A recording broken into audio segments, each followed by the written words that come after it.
Bariatric surgery. You probably think it's an extreme solution for people who end up on TV shows like My 600-Pound Life, right? Did you know the typical bariatric surgery patient is a woman between the ages of 35 and 50 and is about 100 pounds overweight? Not extreme at all. Take Sarah, for example. She's a 45-year-old wife and mom of 3 kids. She's 5'5" and weighs 245 pounds. That means her body mass index, or BMI, is 41. That's too high. In fact, anyone with a BMI over 30 has the disease of obesity. Sarah's parents were heavy, and she has always been bigger than her friends. But in the last few years, she has steadily gained weight despite her best efforts. Oh, by the way, she takes medicine for high blood pressure, was just diagnosed with sleep apnea, and her doctor told her she has pre-diabetes. She goes to the gym 2 or 3 times a week and eats a pretty healthy diet, but her weight is now out of control. Sarah wants to be slimmer, but like most Americans, she thinks it's a willpower problem. She has always quietly fought this battle on her own, but is now at her wit's end. The straw that broke the camel's back was when she was too big to get on the roller coaster last summer with her kids.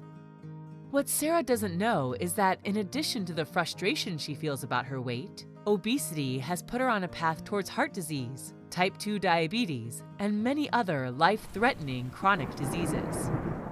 Most people think of obesity as a defect of character. People with obesity are often looked at as lazy and undisciplined. That's not the case for other chronic diseases, though, and it shouldn't be the case for obesity. Like cancer or heart disease, obesity is a combination of environment, genetic, and lifestyle factors, and left untreated, it's deadly. Sarah doesn't want to drag her feet until she develops diabetes, has a stroke or heart attack, or worse. So she takes action and asks her doctor to help her find effective treatment. Once she realizes how much her weight is putting her health and future at risk, she considers having bariatric surgery. Sarah's bariatric surgery team talks to her about 2 options: sleeve gastrectomy and gastric bypass. Both procedures decrease hunger and improve feelings of fullness when eating by decreasing stomach size, changing hormones released by the gut, and altering the way Sarah's stomach talks to her brain. Unlike dieting, Sarah's body won't fight back when she rapidly loses weight after bariatric surgery. Over time, her body will find a much lower and a much healthier set point for her weight that she can maintain.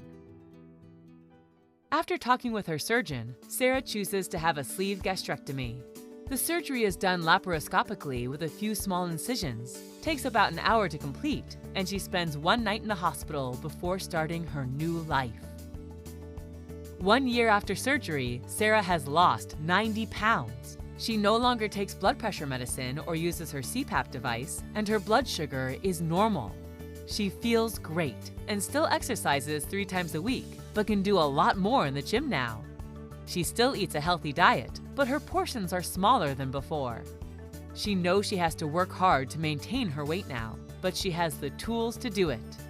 Most importantly, she has tons of energy to play with her kids and is back to riding that roller coaster. While there are extreme examples of obesity on TV shows, most bariatric surgery patients are a lot like you or someone you know. Regular people who have struggled with their weight for too long. There is safe and effective treatment for obesity, and it's not extreme. Join the 200,000 Americans who take control of their health each year by undergoing bariatric surgery. Obesity can be effectively treated, but you have to ask for help. Ask your doctor to refer you for a consultation to a bariatric surgery program, or find a bariatric surgeon in your area by using this link.